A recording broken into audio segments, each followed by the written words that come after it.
Greetings, YouTube world, and wherever this gets shared. Gordon Causey again, coming to you from my dining room, living room in southeastern Ontario, little rural Ontario, talking about some heavy topics.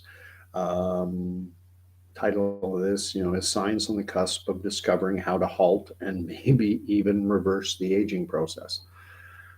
It's funny. This is something I remember reading about in a Kurt Vonnegut short story ages ago, 15, 20, maybe more years ago. Um, he envisioned a world where the aging process had been halted and people were living forever. And he wrote a little piece of prose on what that kind of world would look like, focusing in on one little household. And it's in a book called Welcome to the Monkey House, if anyone's sufficiently intrigued. I'm something of an avid reader. Anyway, I believe, at least, I believe it's within the realm of possibility, within the distinct realm of possibility, that science, broadly speaking, could very well be on the cusp of halting and even reversing the aging process to achieving, something mankind has sought going back centuries, probably millennia. We all know about Ponce de Leon and the search for the fountain of youth, the mythical fountain of youth. There was also alchemy, which involved the pseudoscience of turning uh, base metals into gold. Being able to take tin, pewter, cheap, concocting them, mixing them up, and turning them into gold. But it also involved the study of anyone who's read any of the Harry Potter books, especially the first one, The Philosopher's or Sorcerer's Stone, the elixir of life to achieve immortality. Well, there is a science, and it's called epigenetics. And you have to break that word down. We all know what genetics means, our DNA, what determines whether we go bald, hair color, eye color, height, all that stuff. Well, epi is a Latin word and it means above. So epigenetics is the level above the genetic level. One way I've heard it described is to think of genetics, our DNA, as being our hardware, and epigenetics being above, being the programming of that hardware. Uh, and it involves things called readers, writers, and erasers. Ostensibly, what it's talking about is things like um, bromodomain extraterminal inhibition. There are all these fancy terms, but breaking it down into simplistic terms, which is I'm very much a layman, uh, involves reading the position of a gene and then determining whether it's in a healthy state or an unhealthy state, whether it is on and off, and then through protein recruitment, similar to these mRNA vaccines, taking the switching a gene that's in an unhealthy position into a healthy position, from taking it turn from the off position to the on. Um, there's what they call selective um, and pan inhibition, selective inhibition and pan inhibition.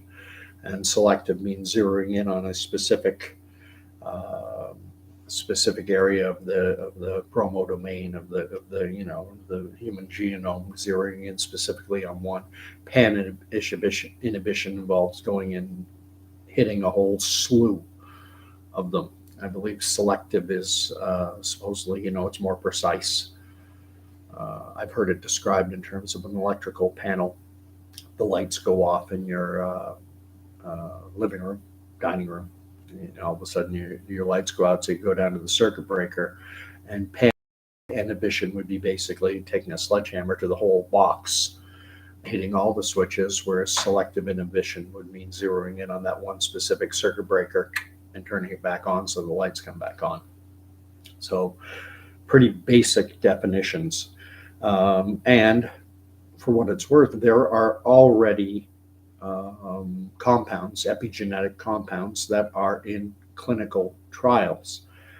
And, it comes down to the question of why do we age?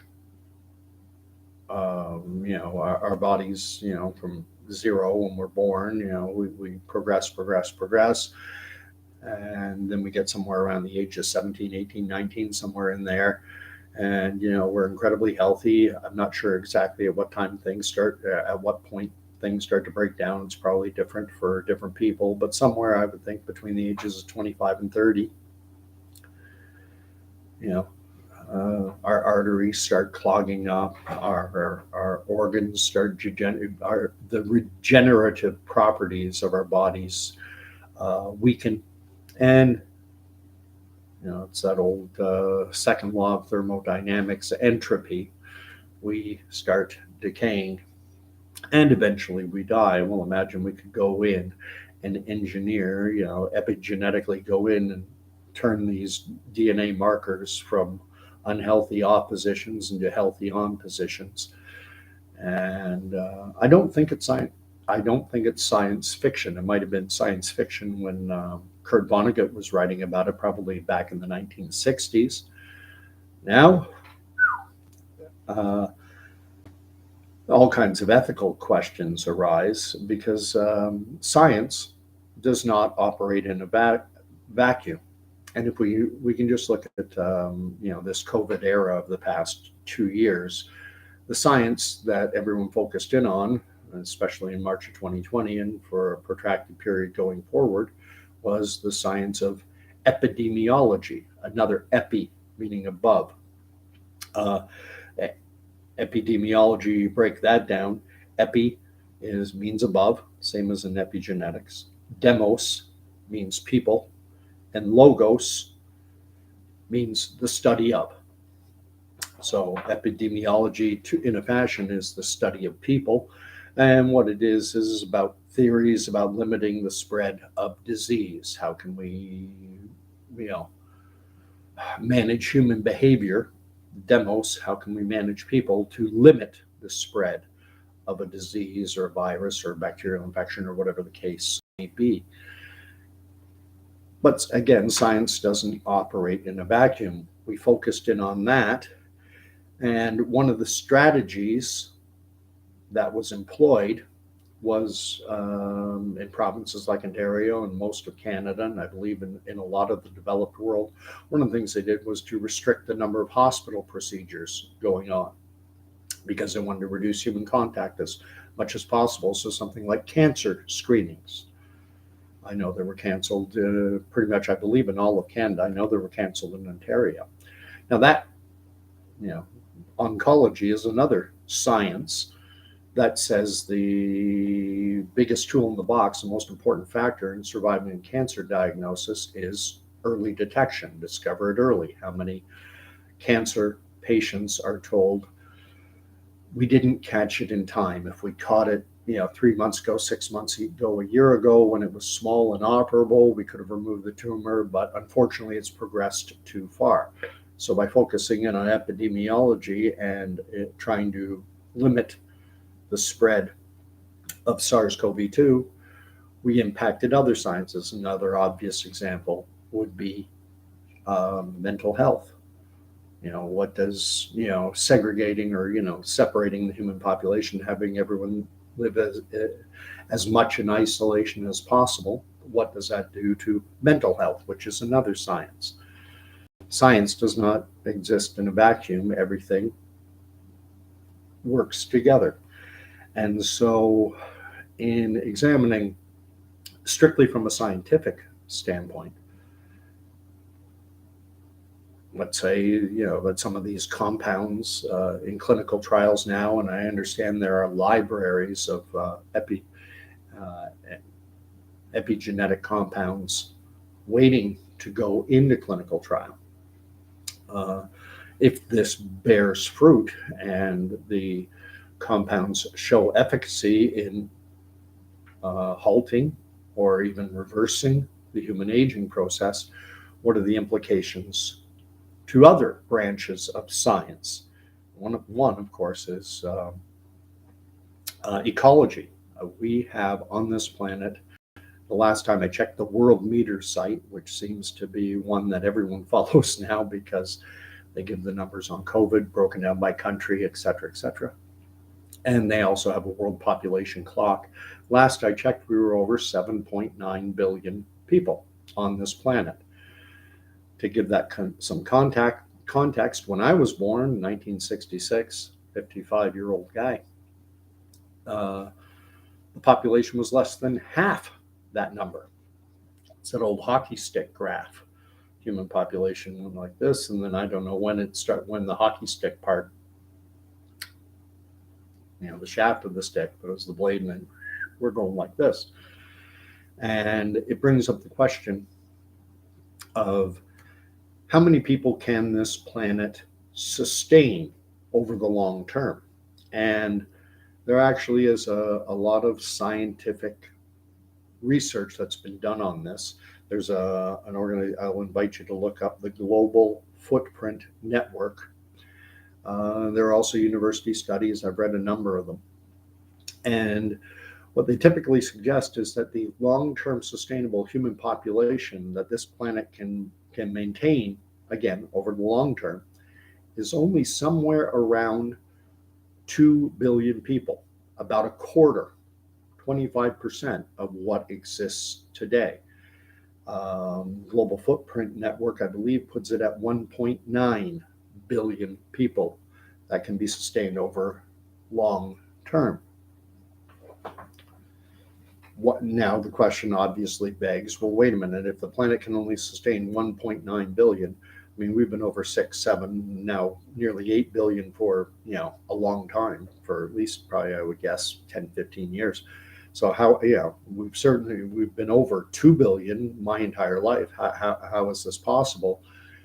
What they say through their research is that the planet Earth had, past tense of the verb, significant reserves built up, and that we've been drawing down on them.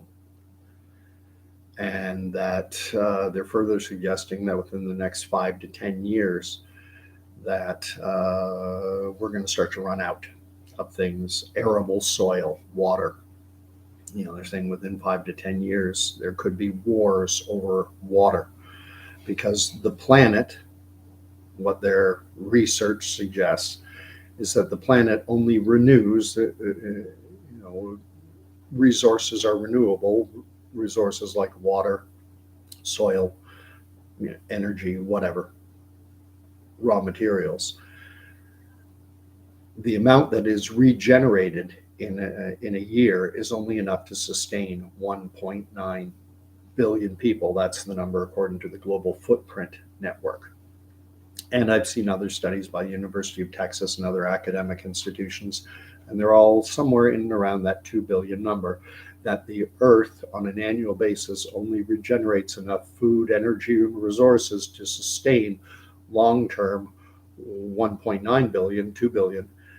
But we've been able to swell well beyond that number because the planet Earth had sizable reserves, and we've basically been drawing down on it. Picture it like, having a bank account, a non-interest bearing bank account. You just keep withdrawing the money. Well, eventually the money runs out. Eventually, we're not going to have the resources. That is, now this is science that's based on computer modeling, which I have heard many others say is computer modeling is incredibly unreliable, simply because they typically will put error bars around things. Well, this is what our computer model suggests, but there's error bars around them, and as you move forward in time, those errors accumulate and expand outward.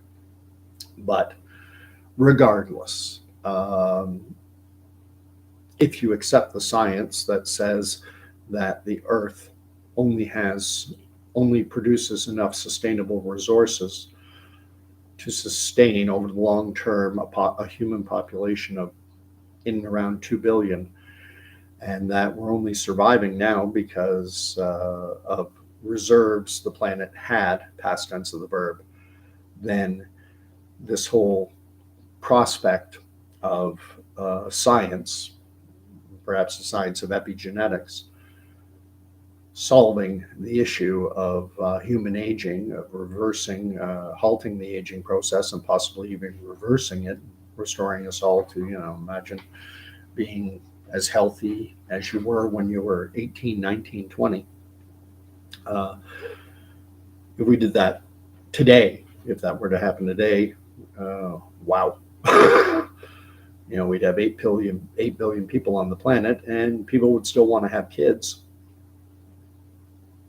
I imagine people would still be mortal in the sense that you could still die of an accident or, murder.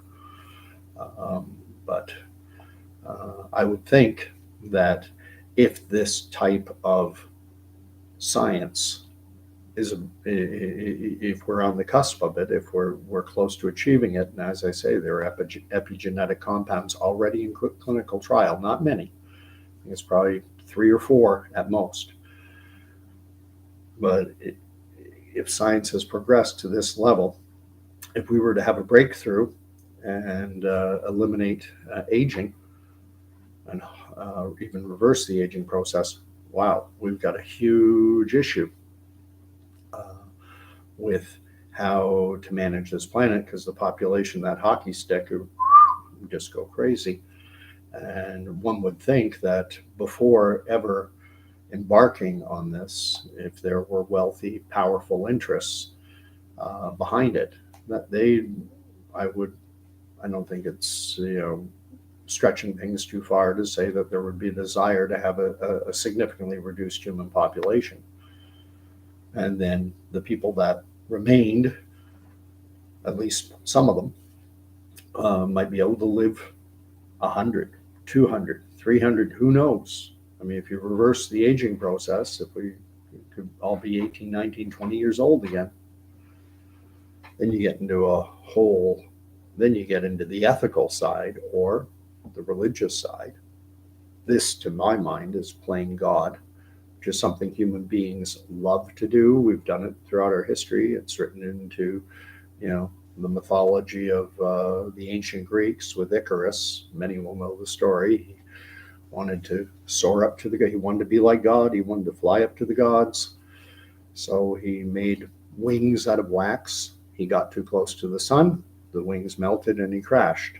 There's the biblical account of the Tower of Babel or Babel, depending on how you want to pronounce it, to build a tower up to the sky again to get to the gods. And Yahweh, God,